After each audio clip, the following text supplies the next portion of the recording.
Marvel Rivals in 2024 is exactly where Overwatch used to be in 2016. Heroes never die. People were having an absolute blast at the time. We were goofing off, coming up with the most random strats to play against opponents, getting hero cinematic trailers that felt like they could have been part of an actual series. The heroes were incredible, they looked cool and felt even cooler to play. We were single-handedly turning the tides in battle with 6-man shatters, dragon blades, death blossoms, diva bombs, you name it. Highlights, guides, tips and tricks for heroes were being shared all over YouTube, but most of all, everyone was having fun playing the game. Watch shatter. No, that's fit. First goal.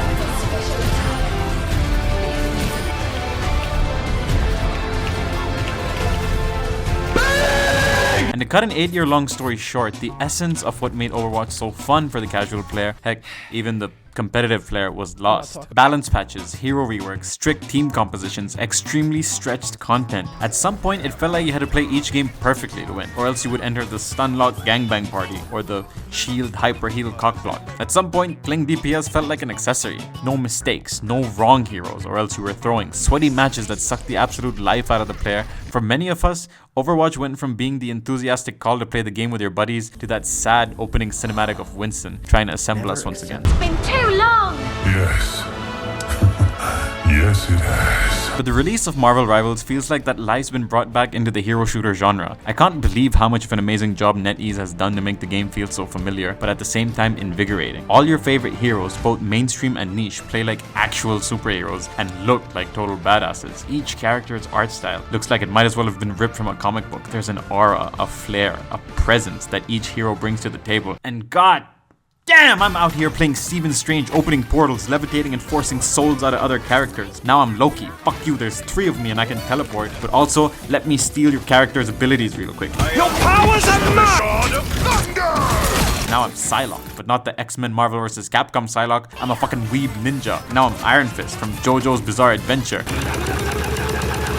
I'm a shield tank, I'm a dive tank, I'm a brawler, I'm a sharpshooter, I'm web slinging, I'm levitating mid-air, I'm a fucking land shark that swallows people in an area and chucks them off the map. Double kill. I'm every single hero I can get my hands on because somehow, some way, they all feel so fun to play. And as someone who adores Overwatch, Marvel Rivals is welcome competition. For starters, I just love the fact that there are 33 heroes on launch, instantly available and not locked behind a battle pass. When you have a game with a large enough character roster, think Dota 2, League of Legends, Super Smash Bros, it's a ton of content that players can sink their teeth into for months on end. And combine that with the fact that there are characters we grew up watching on screen or reading in comic books, it's just fan service all around. It genuinely feels like there was a lot of love poured into both character designs and the attention to detail. Each hero in the character tab pops out with a slick mini animation, and they also have a neat little sign signature. Moon Knight has 3, Groot has a smiley face, Jeff the Shark sings the Jaws theme song in the middle of battle. Anytime you get a kill, the kill feed has this neat little feature where each hero's method of elimination is displayed. And look at how amazing the designs are. Some of my personal favorites: Venom, Black Panther, Storm, Loki, Wolverine, Cloak and Dagger, Psylocke, but the actual X-Men skin. Oh my god, I lost! It also excites me to no end that NetEase can literally pluck more characters from Marvel properties. I mean, we haven't even scratched the surface. Off the top of my head, I'd love to see them bring Deadpool, the Fantastic Four, Cyclops, Nightcrawler, Colossus, Ghost Rider, Daredevil, Armless Tiger Man.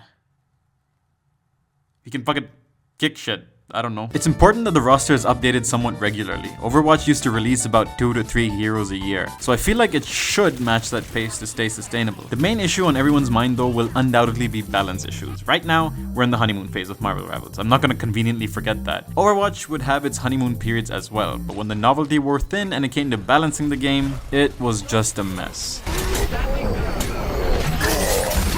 How do you keep the game fun and competitive without it feeling too hyper-competitive? You want to introduce new heroes with cool abilities, but you don't want them to be busted on arrival. You want players to be able to play the heroes they want, but you want to make sure skilled players can't completely abuse a character, and at the same time, you don't want a casual player to have to play like their top 500 to get a kill.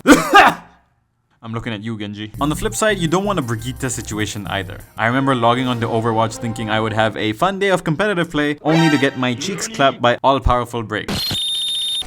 No. No! No!